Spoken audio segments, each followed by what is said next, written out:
we're taking a look at the Obsbot Tail Air. Now this is a very interesting camera because it's not just a one-use camera. This camera can record up to 4K at 60 frames per second with a slight crop, 4K up to 30 frames per second full sensor.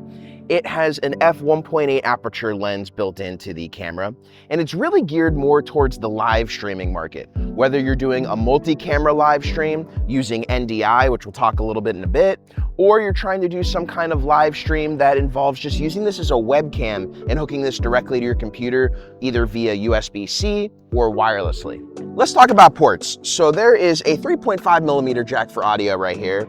There's a USB-C port that's used to charge and also to use as a webcam. Now, if you want to charge and use it as a webcam at the same time, the Obsbot does come with a dual USB-C with one for charging and one for the webcam port. And then there's two ports right here. One is the micro SD, so you can record your videos onto it. Again, up to 4K 60 frames per second. I think most people are going to be using this in 4K 30 in order to use the full sensor. And then there is a micro HDMI port. So if you want to use this with something like an A10 mini, or you just want to hook it up using a capture card for whatever reason, or you just need the HDMI out, this camera happens to have that, which is pretty cool. I've tested it on some live streams where I've hooked up the Obsbot Tail Air to my A10 mini, used it as part of a multicam setup. Now, I'm not going to say it matches because there's really no log profile on here. However, I can use it in a multicam setup depending on what you need. Now, this is a pan, tilt, and zoom camera. So it's not your average DSLR or mirrorless camera. It does pan, tilt, and there is a zoom functionality. Now, the difference with the zoom functionality on this compared to normal pan, tilt zooms is that it really does a lot of the zooming digitally in the 4K mode, as most live streams today are really only in 1080p. So if you're filming in 1080p or your live streams in 1080p, you'll get really great zooming capabilities out of this camera.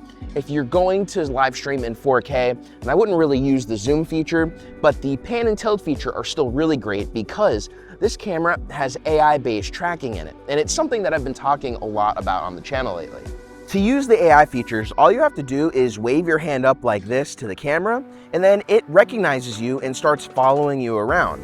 Now, if you want it to stop, simply all you do is wave your hand out again like this. Now, there is an app for the Obsbot Tail Air, and if you're using it on the go without a computer, then you're probably going to want to use the app.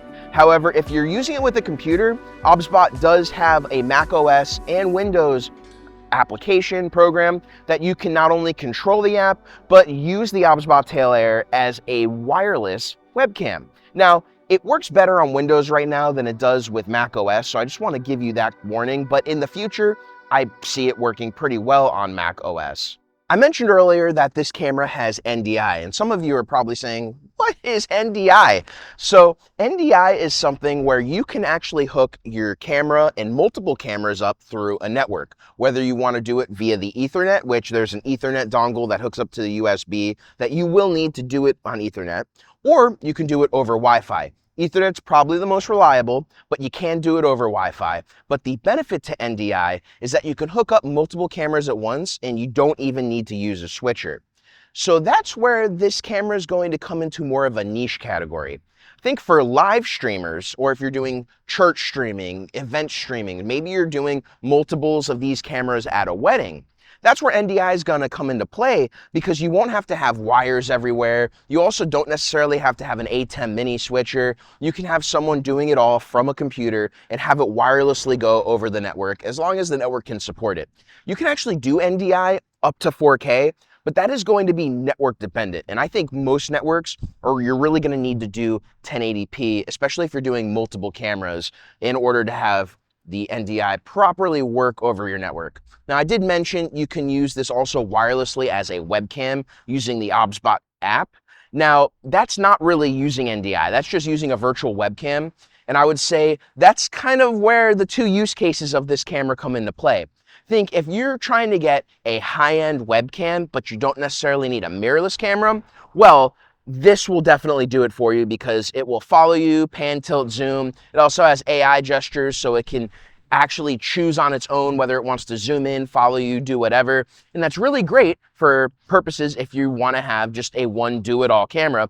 Again, that's not a mirrorless camera because this isn't quite up to par or the quality of mirrorless cameras. To be honest, it's not even quite as good as the Osmo Pocket 3 that we're using right now. However, the Osmo Pocket 3 isn't quite as versatile when it comes to live streaming like the Obsbot Tail Air is, and that's where the other market of this camera is totally going to be live streaming. If you are only doing live streaming, it doesn't always necessarily make sense to use mirrorless cameras depending on the application. If you're doing a high-end live stream like a concert or whatever where there's mixed lighting scenarios, then yeah, you're probably still going to want to use a mirrorless camera. And the one reason I would say that is because I've had a hard time syncing the banding issues of certain lighting technologies with the Obsbot Tail Air. Even in my home studio, I have issues syncing my lights because I actually use studio lighting, not video lighting as far as my LEDs in my background. And I just have not been able to sync that up properly. Even on the Osmo Pocket, on my mirrorless cameras, I can sync that up and it's not really an issue. Filming outside, filming in video lighting scenarios or scenarios that just don't use stage lighting or weird types of lighting equipment, well, the Osmo Tail Air is going to work perfectly for you. And there's really not an affordable solution out there right now that can use multiple of these cameras over an NDI type system without having to use cords or whatnot and provide the types of services in pan, tilt, zoom, all that awesomeness that the Obsbot Tail Air does provide. So I do really like this camera. It's not necessarily going to be a camera I use all the time, but I think there's a lot of you out there that maybe have a use case for a camera like this, and instead of buying a few really expensive mirrorless cameras, you could buy a bunch of these, use it wirelessly over NDI, and really take your live streams to the next level. Now, if you don't do live streams, then I don't necessarily know if this camera is worth picking up. I think if you're a videographer and you have mirrorless cameras already, like FX3, FX30, Canon R5, R6, whatever it may be, I think you're probably better off just using those cameras as a webcam, even with the limitations that some of those cameras have, just because you're going to get better quality out of them. And there's really no reason to pick this up unless you have a specific reason, like the NDI, for instance, in order to use it. But I do think the Obsbot Tail Air is a really great piece of kit. And if you have any questions, this is one of the first of a series of videos I have on AI-based technology for filmmakers, content creators, camera operators who need camera technology that can do a lot of the camera operation for you without having to have a big team. Now, I do have a video coming out on the Sony M2s, which is a gimbal using AI-based tracking technology, but you can put any camera on that. And so stay tuned for that. If you have any questions on the Obsbot Tail Air, and maybe anything that I didn't cover or you want to know more about, ask in the comments below. If you got knowledge and value out of today's video, please make sure to hit that like, subscribe, and notification bell to keep up to date with the latest videos on the channel. Till next time, my name is Geoff Fagien. Thank you for joining me as always, everybody, and I will catch you in the next video.